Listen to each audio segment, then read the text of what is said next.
Welcome to TTM Cast, your sports collectibles podcast. Sponsored by CGC Cards, card grading all in one place. CGC Cards is devoted to expert grading of collectible cards, including TCGs, sports cards, and non-sports cards.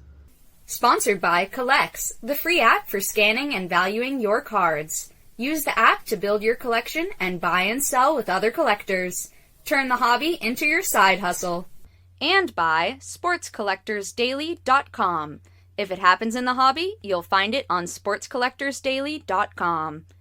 And sponsored by gemrate.com. The latest grading statistic from the 4 major grading companies is just a click away.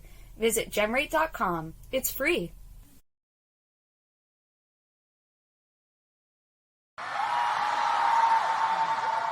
Hello, everybody, and welcome once again to TTM Cast, your sports collectibles podcast. We're going to be talking all things related to TTM, cards, autographs, all things sports collectibles, and who knows what else they might come up with on here. I am Drew Pelter, the host of this show, joined once again here this week by Lee Alexander. This is Season 6, Episode number 4 of this nationally ranked sports collectibles podcast.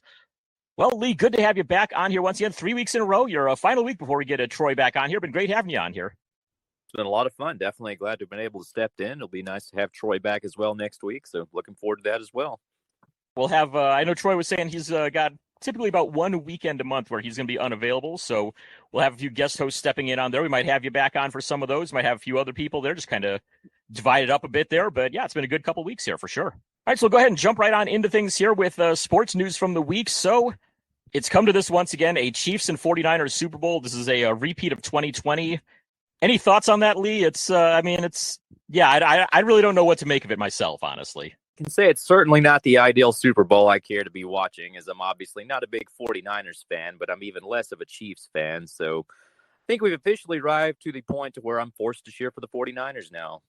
I've got a lot of friends who are from Kansas City originally. Some still live there, some just from there originally. So it's like, I kind of have to go for the Chiefs because of that. And of course, I mean, Travis Kelce is a Cleveland Heights native. So it's like, all right, this is as close as the Browns are ever going to get to a Super Bowl, I think. So it's like, I can kind of hold my nose and go for the Chiefs, I guess, out of all that. Because, yeah, I my give a crap level on both teams is kind of low, honestly, at this point.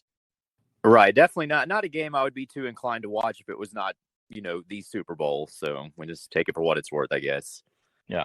So, of course, the week here in between, we have the NFL Pro Bowl. It's also the NHL All-Star Game weekend. And we get into these a little bit with Clemente Lisi later on in the show. But do these things really mean that much anymore to people now? These any kind of All-Star games like this, especially when you've got two of them going on at the exact same time like this?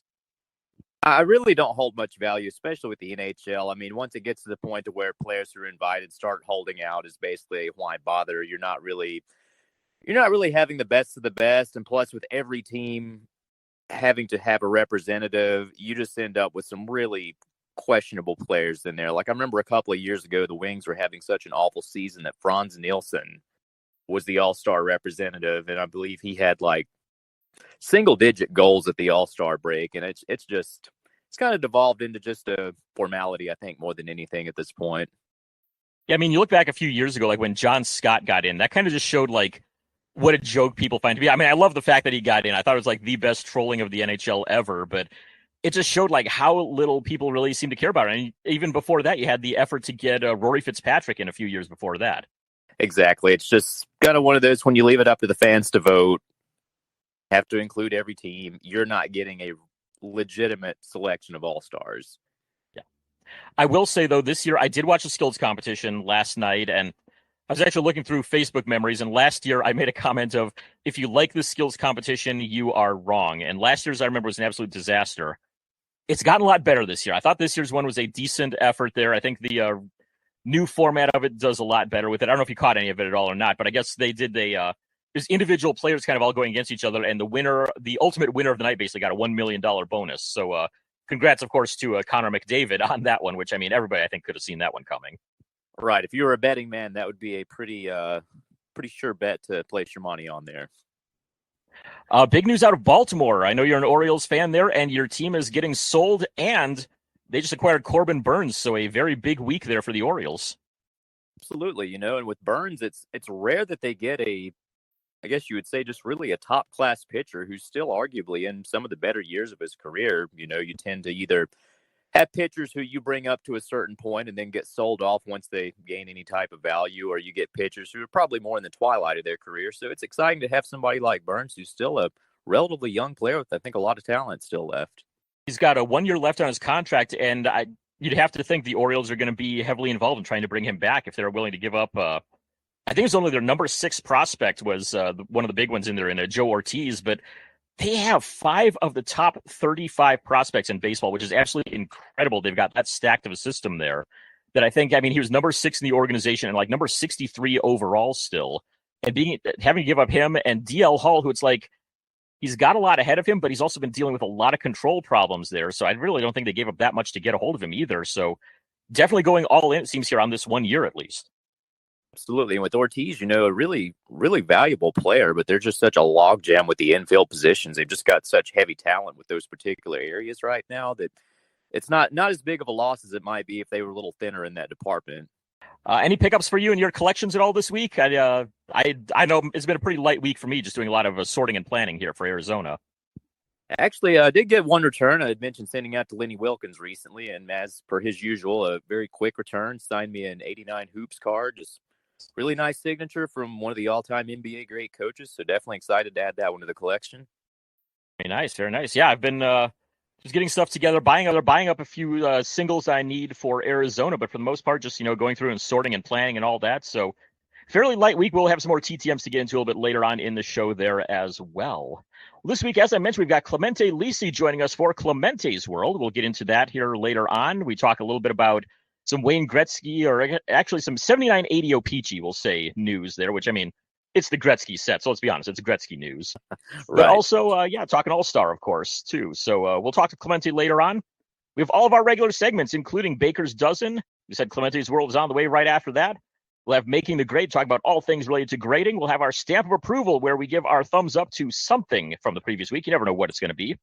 We've got the Vern Rapp Minute, covering deaths in the world of sports, celebrity, music, movies, politics, anything like that you might consider TTMing. And, of course, the main reason why we're here is our TTM returns. If you want to get a hold of us here at TTMcast, Lee, where can they email? That email would be ttmcast@yahoo.com. If you want to reach me directly, you can find me at dfwgrapher@gmail.com. Next up, let's move right into Baker's Dozen. Baker's Dozen, sponsored by sportscollectorsdaily.com. Smart collectors turn to Sports Collectors Daily to stay up to date. From new releases to incredible collections hitting the auction block, news from inside the business of sports collectibles, and much more, Sports Collectors Daily has it, all with no subscription cost. SC Daily also delivers a live look at the most watched sports card auctions on eBay for every sport. Sign up to get the headlines in your email for free, or just visit the website whenever you like. With 16,000 stories in the archive going back 16 years, there's always plenty to read at sportscollectorsdaily.com.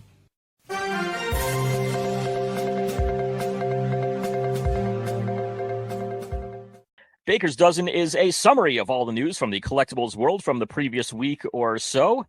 And we want to remind you once again, we still have that deal with Collects going on right now in their marketplace for a $10 coupon to spend on there. Just make sure you send us your Collects username after you sign up for the app. Download it at collects.app, COLLX.app. You can download it there, get involved on there, send us your Collects username and your email address, and we'll get a $10 coupon put into your, I guess I don't know what to call it exactly there in the account. Your wallet in the account there, I guess, is the best way to put it there. So get yourself some free money that way. Also want to remind you to check out my weekly article on Sports Collectors Daily, where I talk all things TTM, usually all kinds of stuff from the autograph world that may come to mind. So you never know what I'm going to come up with there. I don't have an idea yet for this week, but I'll be working on that here later on today. I want to remind you also, 5-Star Dynasty. We had Amir Kim El Malawani join us last week on the show, talking about that and promoting it. He has a bonus on Instagram for TTMcast listeners. Make sure you follow them at 5-Star Dynasty Game on Instagram. And if you go on and support their Kickstarter by buying a set or two, make sure you send them a direct message. Say you're a TTMcast listener, that you bought one of their sets. They've got a bonus for you there that may involve some autographs. So go and check that out if you haven't already.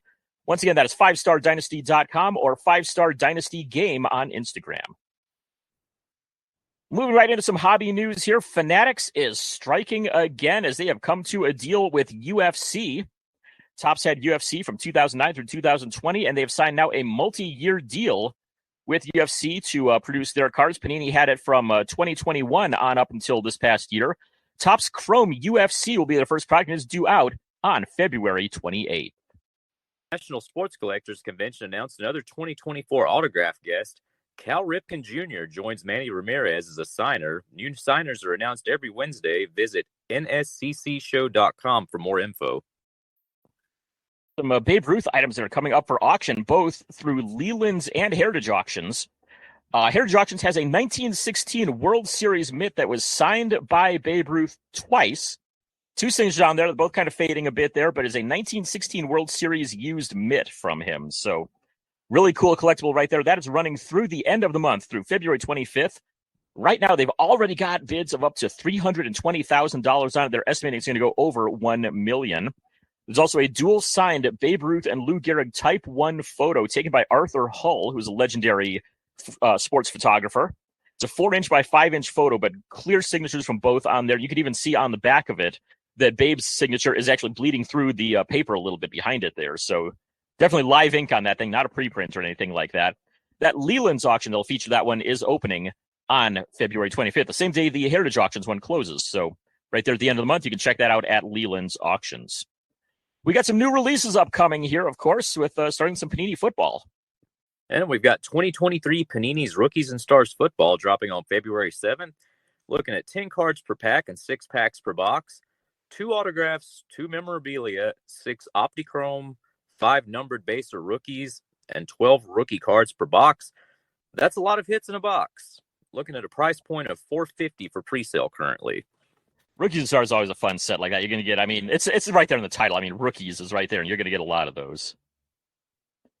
Got Panini Chronicles Racing is going to be coming out on February 7th as well. You'll see 8 cards per back, 6 packs per box with 3 autos, 1 memorabilia card, and 2 immaculate cards in there. And if you're not familiar with Chronicles, it's you're going to see several brands all in one product. So a nice wide variety of a lot of stuff in there. Definitely a collector-focused product there. Pre-sale price on that one is $120.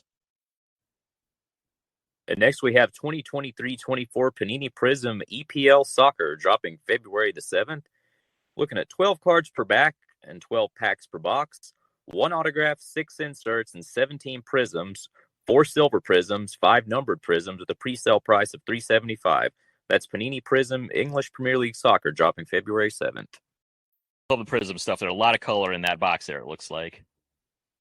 How about a little bowling? I mean, we don't get into bowling cards very often. In fact, I can't even think of any sets that have put out bowling cards before, but Leaf 2023 PBA Bowling Premier Edition is dropping it next week as well. That'll be on February the 9th. You're going to get a box of 7 cards in that product, and out of that, you're going to see 3 base cards, 3 autographs, and 1 base parallel. Pre-sale price on that right now is $90. Any word on whether there are going to be Roy Munson autographs included in that set? I don't know. I haven't looked into anything with that, but I've seen a few pictures of it. Cause I mean, there's a lot of former Panini people that work at Leaf there, so I've seen them posting previews and stuff, and it looks like a really cool product, honestly. I mean, I don't know anything about bowling, but I'd say just about anybody who's anybody in the bowling world is probably going to be in there. On the topic of TTMs, you should have some pretty high success rates. I can't imagine there's a whole lot of bowling requests sent out, so you can always keep that in mind.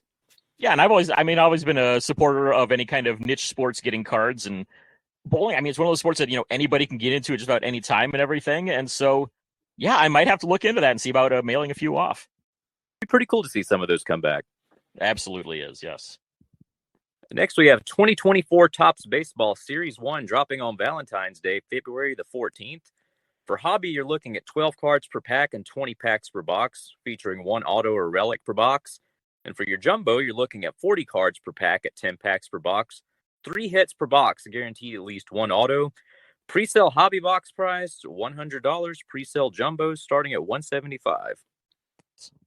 Got a lot of upcoming shows here in the next week as well. Looking at next weekend on February 10th, a week from today, Soaring Eagle Casino up in Mount Pleasant, Michigan. They've got a show going on from 10 to 4 on Saturday.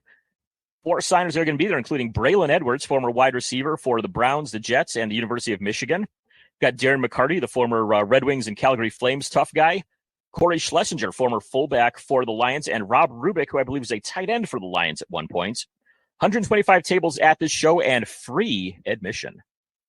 Next, we have the Mid-Atlantic Sports Collectibles Show, Silver Spring, Maryland Civic Center, February the 10th from 10 a.m. to 4 p.m. $5 admission, 90-plus tables, and Washington Redskins great Dexter Manley signing, the largest D.C. area show. You can go to mid-atlanticshow.com for more info. In the Pacific Northwest, Pullman, Washington is going to have a show on February the 10th as well. Once again, next Saturday. The Pullman Courtyard Marriott Hotel is hosting out from 10 a.m. to 4 p.m. They have free admission, and Ruben Mays will be the autograph signer there. He is the 1986 NFL Rookie of the Year. So if you're up in that Seattle area, I think Pullman's near Seattle, at least. It's somewhere in Washington, at least. So if you're up in that area, go and check that one out as well.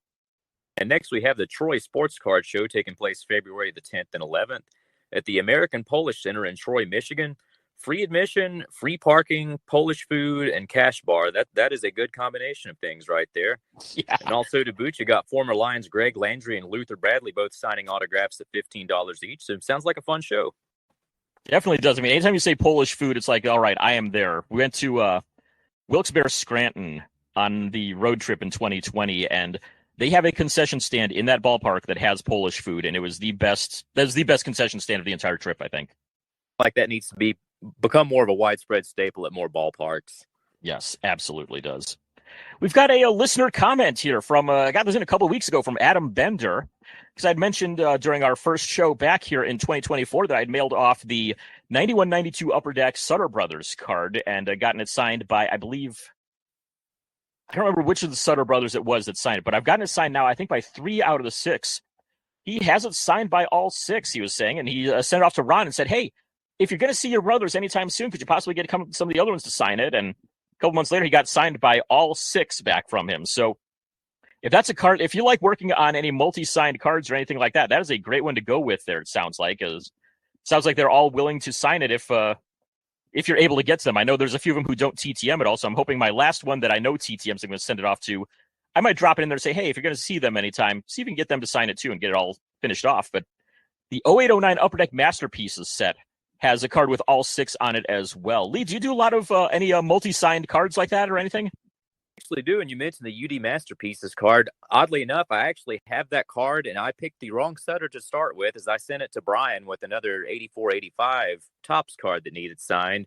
And unfortunately, Brian is probably the lowest percentage signer of the 6 brothers, so that was sent off probably about 3 or 4 years ago. Have yet to see it again. I'm inclined to think that I probably won't be seeing it again. At least you did it right, and you sent it to the tough one first, so that way you're not losing one signed by, like 3 or 4 of them already or something like that. So it's always easier to start again then at that point. Multi-sign cards are a lot of fun, though, especially if you get a card that happens to have, a handful of good signers on it. It's just always fun to kind of send it back and forth.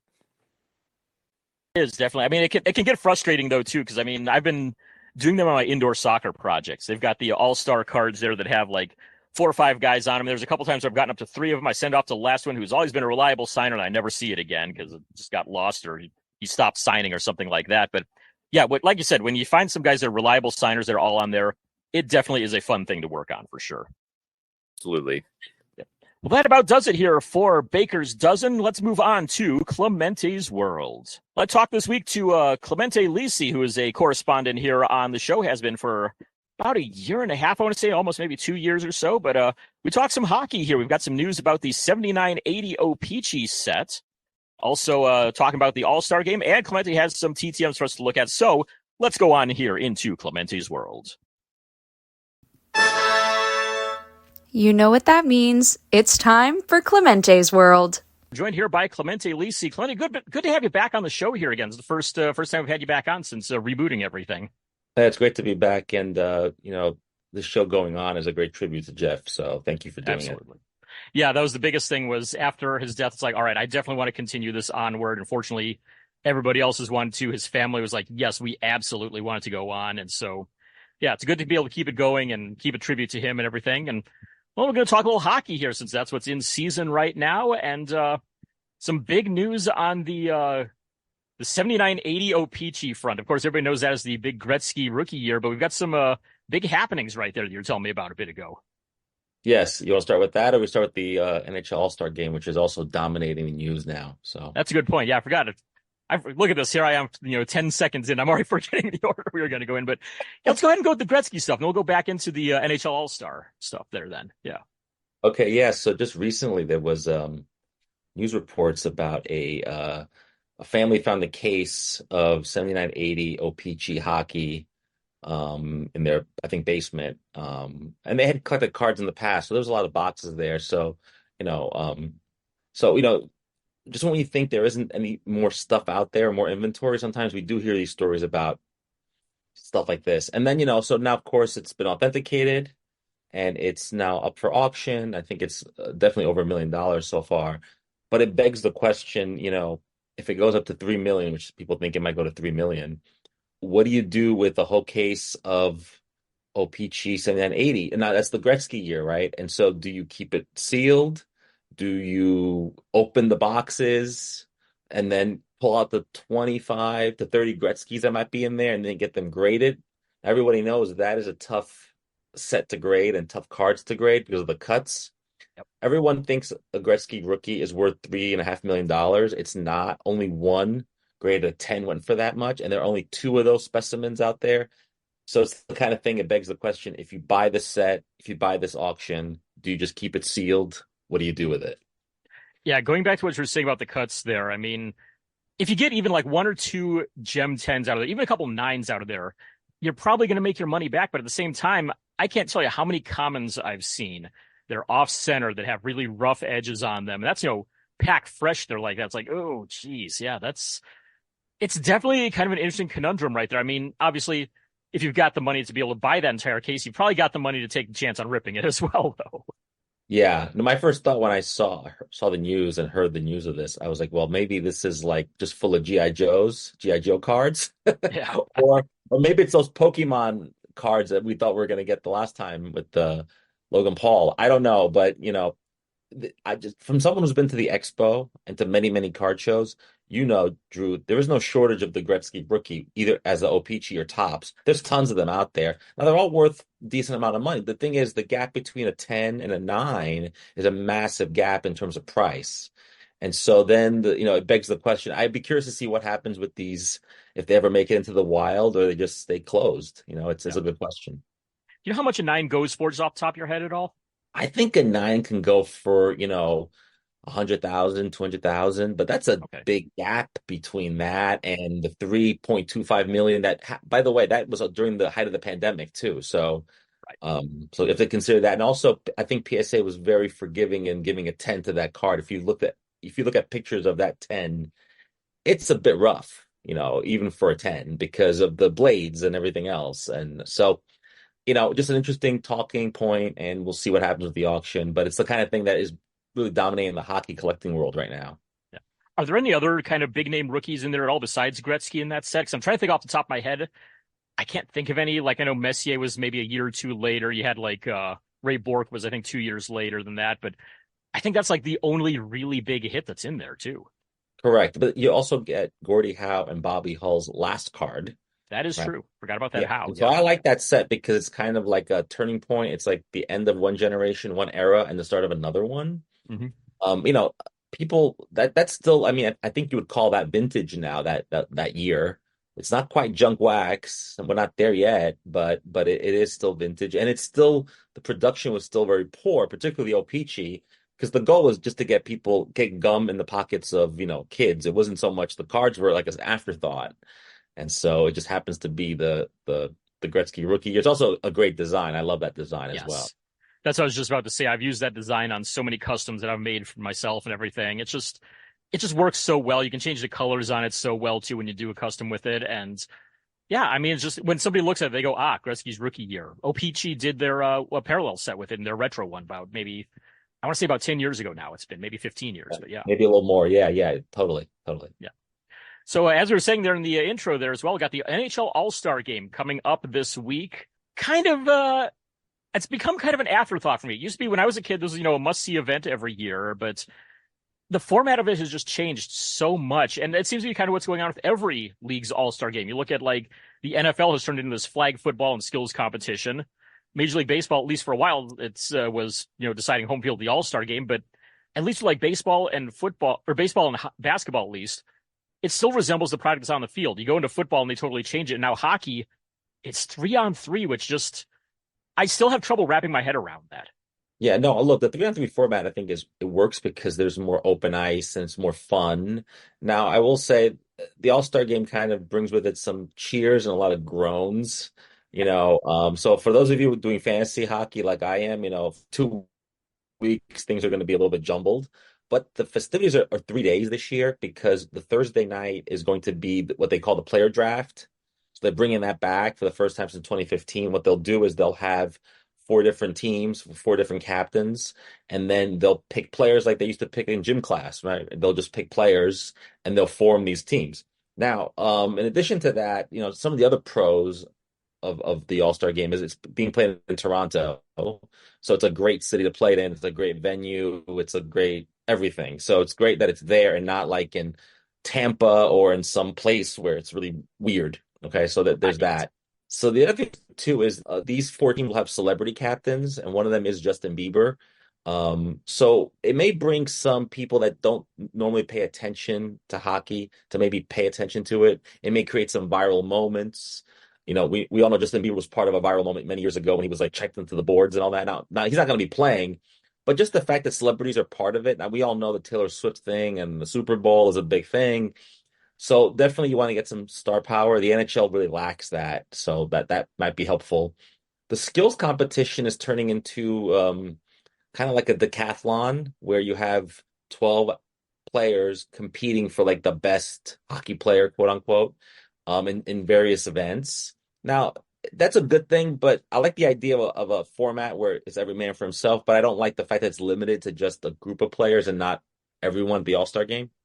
That's part of it too. The other thing too is it's on at 3 o'clock in the afternoon on a Saturday, so there's no real competition other than maybe college basketball, but it shouldn't have any competition. This game scores pretty low in the ratings generally, so hopefully it can break through that. Now these are all the positives. Now there's some negatives.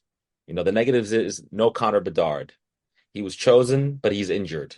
So the league has really been, as you can tell from I've watched more Chicago Blackhawks games this year than anybody should be allowed to watch, but I don't even live in Chicago. But because they front loaded all the national games with that.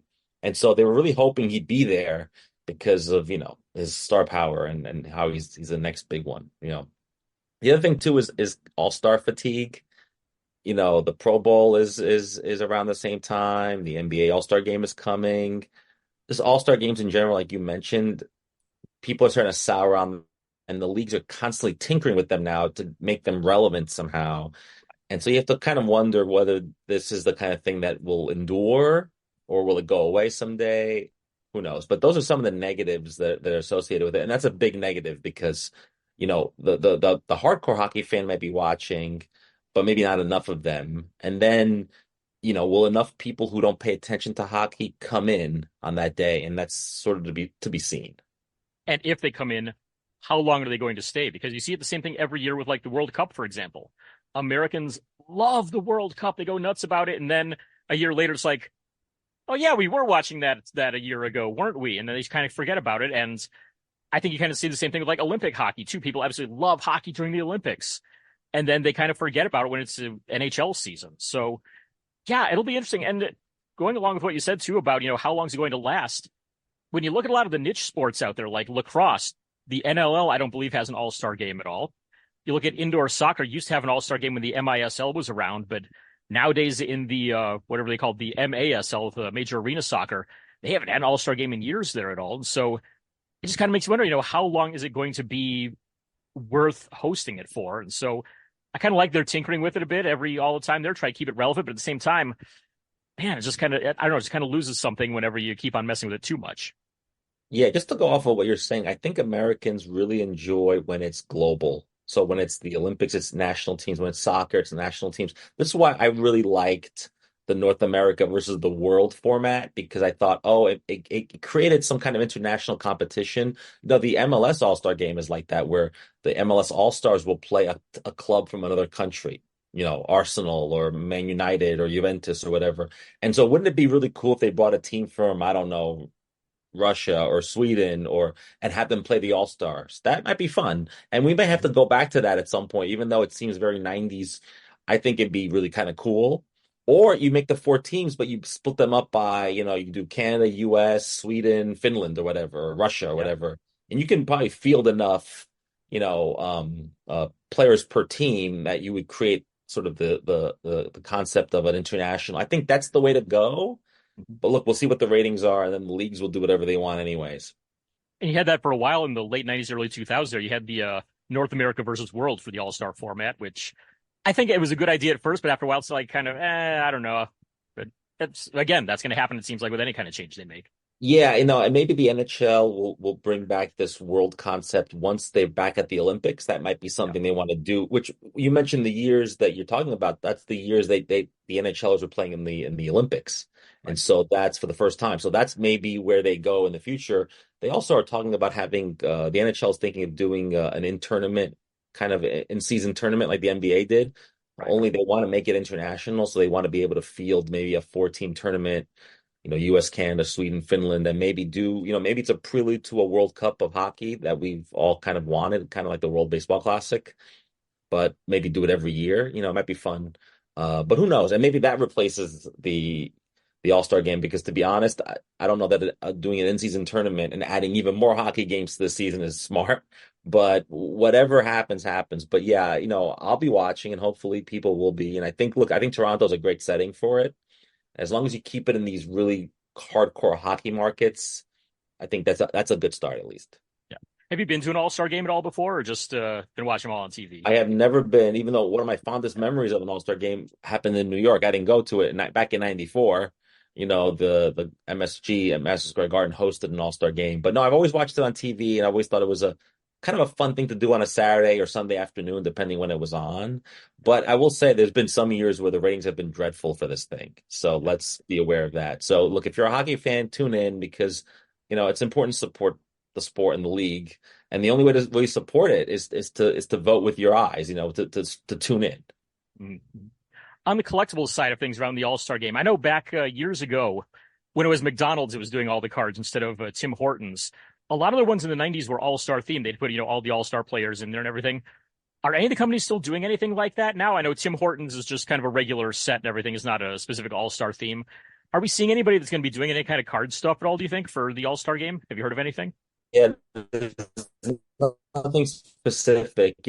I mentioned '94, and I remember getting like by players, in subsequent years, like Adam Graves and other things. But there really is no real collectibles around the All-Star game, which tells you a little bit about how the cachet of this thing is fallen, that even the collectibles market is responding. Now, there's still All-Star cards and Upper Deck, but nothing like what we saw in the 80s, where like getting a player's All-Star game card was still pretty cool, I thought. Right. And now nobody really cares. And so that tells you a little bit about the relationship the collectors have to the game itself. Yeah. It's not something that, can really make or break a player's collectability or anything like that. That's for sure. No, it doesn't drive any market share to that player. And even if you can say, oh, this player was a 10-time All-Star, but it's like saying an 8-time Pro Bowler. Does anybody actually care? Right. And a lot of players don't even want to play in this game. Like Ovechkin has turned it down. I think Sidney Crosby will not be playing in it. So players have also turned it down. They get invited and they say, no, thank you. I'd rather take 3 days off than play in this thing. Right. I mean, I can't really blame them there when it's just, kind of an exhibition like that. So, yeah. Exactly. That's a long season. Yeah. Yeah. Well, there we go. So a little bit of hockey All-Star game talk. I'm probably going to try to catch a little bit of it, at least if I can. But said you got some TTMs in this week. So, hey, let's take a look at those and see what you got for us. So, yeah. So I went to the White Plains show right here outside New York, and a lot of signers, a lot of stuff. Cal Ripken Jr. was there and everything else. Now, I did not get Cal Ripken because he was charging $189 for flats, which was a little steep for me. But with the price of admission, you can get Jim Longborg. So I got him. Nice. Right?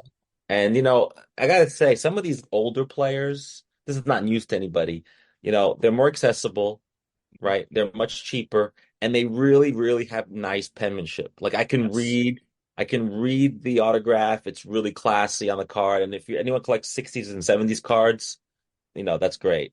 My second pickup in January was through the mail, Eric Dickerson. Hey, there you go. He's a good signer. I think he's $10. Yep. And so he's a good signer. And then finally, I like to send to MLS players because they're really good about signing. And, MLS top set is fairly cheap to get. And I bought a box of it a few months back, and I got Daniel Edelman of the Red Bulls, and he is probably going to be on the U.S. Olympic team this summer. Oh, nice. He's only 19 years old. He actually wrote me a letter back saying like, "Hey, thanks for writing to me, and like I hope my my signature is nice. I hope I signed it in the right spot." It was very very nice. And Nice. this could be a future national teamer someday. And so Mhm. it's nice to get letters like that and to get correspondence. And we love TTM for that reason, right? For you kind of feel like you're getting a piece of that athlete, and it's cool. And it's I'm always grateful whenever I get letters back or Mhm. or card back. I feel like, hey, they took the time to do it, especially when they're free. Yes.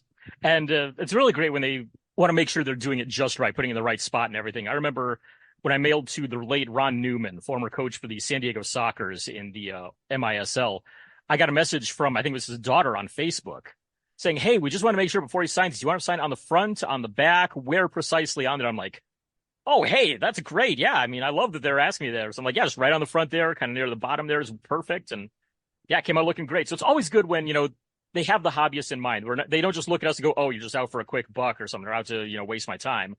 It's good when they realize we're actually fans and also valuing our collections and how things look on them as well.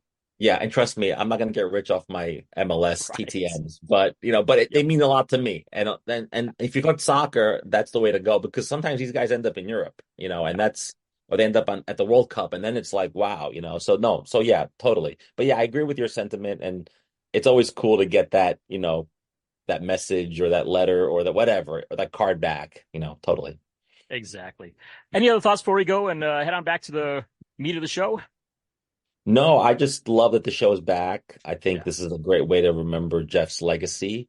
You know, uh, you know, if it wasn't for him, I would never have been on this show. I never would have really, gotten to become friends with him and with you and other people. And so, look, this is, if anything, the death of someone always highlights what this community is about, I think. And it's not just about cards and yeah, sure, we have that in common, but I think it goes beyond that. It becomes a friendship. It becomes almost like family.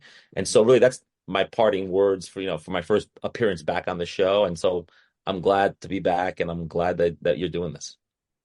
Absolutely. Well, once again, Clemente, thank you for joining us here in Clemente's World. Big thanks once again to Clemente Lisi for joining us. So we'll head on from here to Making the Grade. Making the Grade is sponsored by CGC Cards. All card grading, all in one place. Certified Guarantee Company, CGC, devoted to the expert grading of collectible cards. Visit cgccards.com today. Making the Grade is a summary of all things related to grading from the previous week. We've got some great numbers here from gemrate.com.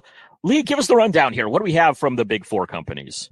All right, we're looking at the week of January the 22nd through the 28th, and we'll start with PSA, a total of 297,500 cards, up 21%. So a decent little increase there. An even bigger increase comes with CGC. We're looking at 39.4 thousand cards, up 41% from last week. SGC, we're seeing the lowest percentage increase, 36.6 thousand cards, up only 4% from last week. And the largest percentage increase we're seeing with Beckett, that's 14.4 thousand, up 53%. So looking at a total of 387,900 cards graded over the last week. That's a lot of cards. Definitely is. I mean, I'm looking over at my shelving here. And it's like, that's more cards than I have sitting over here. That's impressive that the four companies were able to crank that all out in just a single week.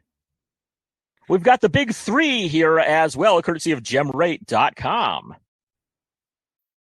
The big three comes from GemRate. It's an exclusive to TTM Cast and just kind of tells you who the big names are that are getting graded here over the previous week and who the biggest risers are in that area. Big winners for this week. Drake May, future first-round pick here in a couple of months. He's the quarterback at the University of North Carolina. His cards are up 81% right now. Cam Collier, he's up 68%. And Puka Nakua, I think it's Puka Nakua. Yeah, that sounds right. Up 43% as well. So some big risers right there. CJ Stroud just barely missing the cut on the big three, but it was his Donruss rookie that was the week's big winner on an individual card. It more than doubled in its grading activity. So getting a lot of attention there with his great rookie year playoff run. Who we got as the big three that are unfortunately falling this week? Well, for falling this week, we've got three very recognizable names. First off, we have Anthony Edwards, who's down 10%. Next, a guy a few hockey people might have heard of, Wayne Gretzky, is apparently down 15%. And the largest drop, we're looking at Justin Herbert, down 44%. So I'm not sure, people getting cold feet on Justin Herbert?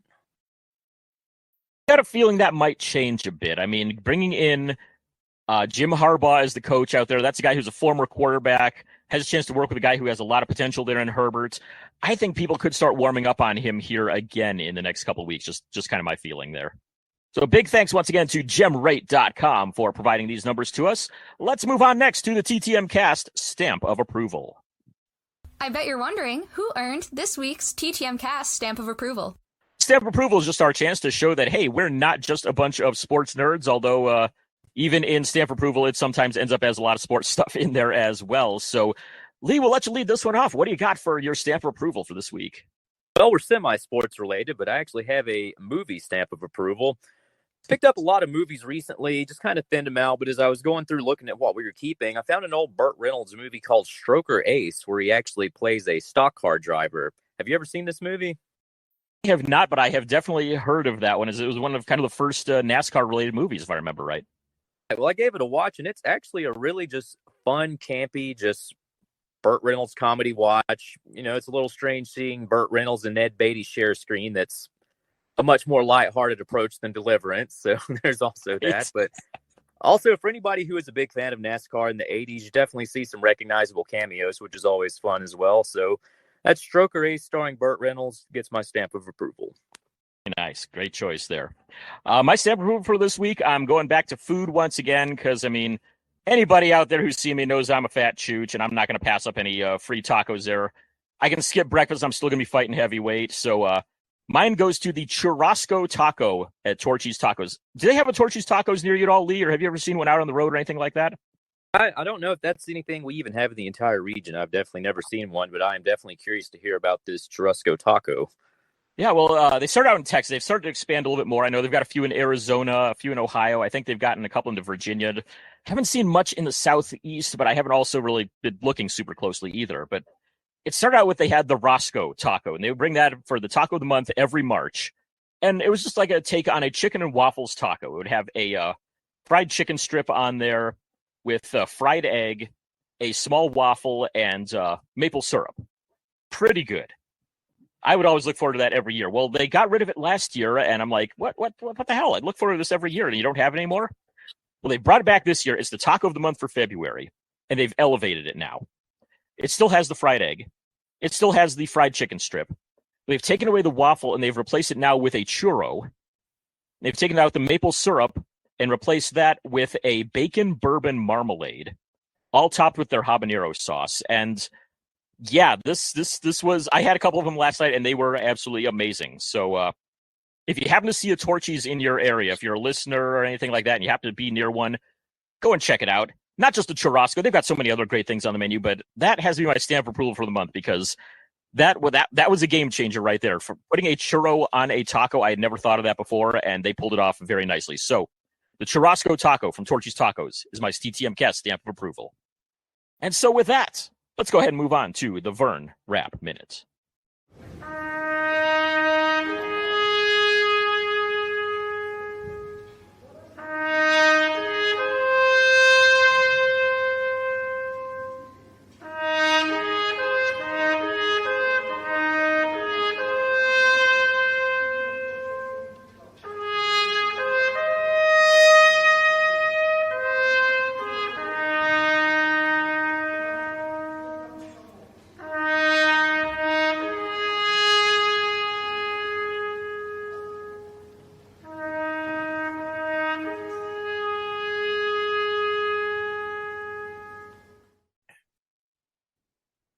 The Vern Rapp Minute is dedicated to the memory of Mr. Vern Rapp, who our show founder, Jeff Baker, mailed off to not knowing that he had already passed away. And so we provide this service to all the collectors out there so that they know not to send off to somebody here if they have recently passed on. So go through the list here. Unfortunately, kind of a longer list here this week. And I started out last week's with a collector that I know, and unfortunately, I have to do the same thing again this week as the North Texas autograph community lost Randy Taylor this week. Randy was one of the Arlington Tunnel rats. We used to hang out outside the ballpark over near the tunnel where the players would drive in, get autographs there every day. And he was one who, he predated my time out there. And he and his son Seth were out there all the time, it seemed like. He's a fellow Painesville, Ohio native, too. It's the town I grew up in, and he was actually born there and moved away when he was a few years old. But got to know him pretty well out of the tunnel there over the previous years. And unfortunately, he passed away this week. He was 58 years old.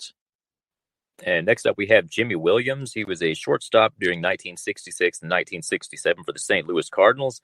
Also had managerial stints with the Blue Jays, Red Sox, and Astros, as well as third base coach experience for Atlanta in the 90s. He was an excellent TTMer through 3 weeks ago. Passed away at the age of 80. That's Jimmy Williams. We lost Mike Martin earlier this week. Mike was the Florida State head baseball coach. He managed the Seminoles from 1980 to 2019. Never won a national championship with them, but he had over 2,000 career wins as their manager. 19-time conference tourney champion, 13-time conference regular season champ. So quite the career there as their manager. He was an occasional TTMer. Mike Martin was 79 years old. Next, we have Terry Beasley. He was a wide receiver from 1972 to 1975 for the 49ers. One of only 3 players with his number retired by Auburn. Also a college football Hall of Fame class of 2002. A very good TTMer.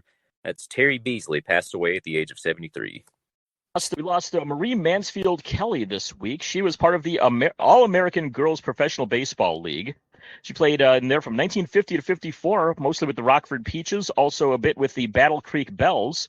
Primarily a pitcher during her career, she played in 2 championships for the league, had a postseason ERA of 0.86. Never won a championship at all, but definitely showed up there in the postseason. She was an excellent TTMer. Marie Mansfield Kelly was 92 years old. And next we have Blaine Locker, who played goalie for the Boston Bruins from 1994 to 1996. He's the 1994 national champion with Lake Superior State, all-tournament team, and MVP of the CCHA tournament. Not known as a TTMer, and I actually had no idea that he passed until we're doing this show right now. Yeah, I just heard about that earlier this week. There, Lake Superior State, I believe it was, posted something about it, and it got made the rounds on there. Al McBean earlier this week as well. Al was a pitcher for the Pirates, the Padres, and the Dodgers from 1961 to 1970.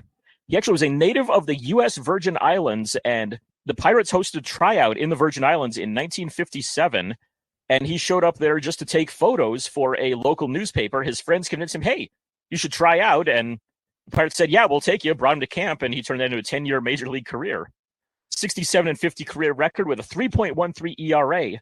Not too bad with the bat either, as he had 3 home runs in his career, including hitting a grand slam in 1968. He was an excellent TTMer all the way up through about 2019 or so. Al McBean was 85 years old. And next we have Carl Weathers. This one not only transcends the sports world, but just a pop culture icon in general. He got the role of Apollo Creed when he criticized Stallone's acting, which is just such a unique way of obtaining a role. Of course, also known in Predator, Action Jackson, Happy Gilmore, many TV spots, notably In the Heat of the Night and The Mandalorian. Not known as a TTMer, that was Carl Weathers, passed away at 76 years old. If we lost anybody this week, our thoughts are with you, and our thoughts with anybody, all of these people's families here as well. So let's get on to our TTM returns. It's why we're here, after all. Was our mailbox full this week? Let's take a look at this week's TTM returns. All right, so a nice full mailbox for me this week. Lee, you mentioned that you had Lenny Wilkins that came back earlier. Right, and that was just Lenny Wilkins signed 101 for me and took a little over a week to get back, signed an 89 Hoops card. Time you can get somebody like that. I mean, Wilkins is one of those few guys out there in any sport, really, that was Hall of Fame caliber as a player and Hall of Fame caliber as a coach. So he's always, I mean, if your collection doesn't have him, it's like you're either just starting out or you're not a basketball fan or you're just not trying, it seems. I think we can go ahead and declare him Hall of Fame from the TTM caliber as well. Absolutely. Well, my mailbox was pretty full this week. A lot of these guys taking less than 2 weeks to get back to me. So we had First off, football player Charlie West. He was a member of the Minnesota Vikings back in the 60s and 70s. Signed 2 cards and index card for me in just about 2 weeks or so. Got back baseball player Lou Klimchak, who signed not only my card, but also he wrote a short note back about George Brunette, who I mentioned in my letter, and even enclosed a signed photo as well. Took about 2 weeks for him. Jerry Philbin, former linebacker for the Jets, signed 2 cards in, I want to say, also about 2 weeks or so. Joe Shipley, who was, I believe, an infielder with the Giants, if I remember right. I don't have the card sitting right here in front of me. I'm totally trying to do this off memory here, but he signed a card and an index card in about 2 weeks. I also got back Tom Beer, who was a tight end for the Broncos and the Patriots in the late 60s to early 70s. He signed 2 cards and wrote a short note back in about 2 weeks. I got Gary Anderson back as well. Gary was a running back for several teams, notably the Chargers, the Buccaneers, and I think there's one other team after that, and I can't think of who it was off the top of my head, but I had cards with those 2 teams at least. Those took about 2 weeks to come back. Got Carl Mathias back. He was a pitcher for the Cleveland Indians in the 1960s. I think he may have pitched part of a season with the White Sox, too. Just a heads up, Mathias' signature looking very shaky lately, unfortunately, so I think he's close to 90 years old, though, and that tends to happen once you get up to that age there. I got back Ken Harvey, former linebacker from the Washington Redskins and the Arizona Cardinals. He took about 2.5 weeks or so, signed 4 cards for me. Got back Bob Oldus, who was a former catcher for the Pirates back in the 1960s or so. He signed my card and an index card. Put on the index card as well, 1960 World Champion Pittsburgh Pirates, so cool little inscription on that one. And the last one I got back, Tom Gilbert, former defenseman for, let's see, I've got these cards sitting right here still, but with the Oilers and the Wild at the very least. That one a little bit longer. I mailed that one out almost a year ago to an address in Minnesota, came back postmarked from Wisconsin. So, yeah, nice little 1-year turnaround there, but very busy week in the mailbox. Got another 9 that I'll be mailing out soon, and I'd like to try to write a total of about 20 this weekend if I can. So, got to get the pen to the paper here soon, and hopefully we'll keep those rolling on in. Absolutely. And I wanted to circle back on Ken Harvey. I actually had a return from him last year. Did he happen to send you the little piece of paper about his avatar that he's trying to promote? Oh, I didn't get anything about that. That's interesting. I got a return from Ken Harvey. He signed, I believe, a 91 Pro set was what I sent him. But he sent me back an additional piece of paper that was advertising. It was almost like a little avatar of some sort that he was trying to promote, and I guess get some kind of following going with. It was just kind of an odd thing to get back from a retired football player. So I'll have to get a picture and show it to you. You can maybe post it to the page here. Yeah, that's different. Was it like an NFT kind of a thing or something like that? It was just like a little printed image of a character, and I forget the exact context without looking at the letter, but basically just saying, like, in return for signing my card, if you could please promote this. I'll try to get a picture because I know it just sounds very vague right now, but I believe I did maintain the paper, so I'll try to find that when I get home and get a picture. You can maybe share it to the page there. That's interesting. I mean, I've gotten a few things like that before, but it's usually like guys promoting like a book or something like that. That's the first time I've seen an avatar or something like that. That's right. Different. Yeah.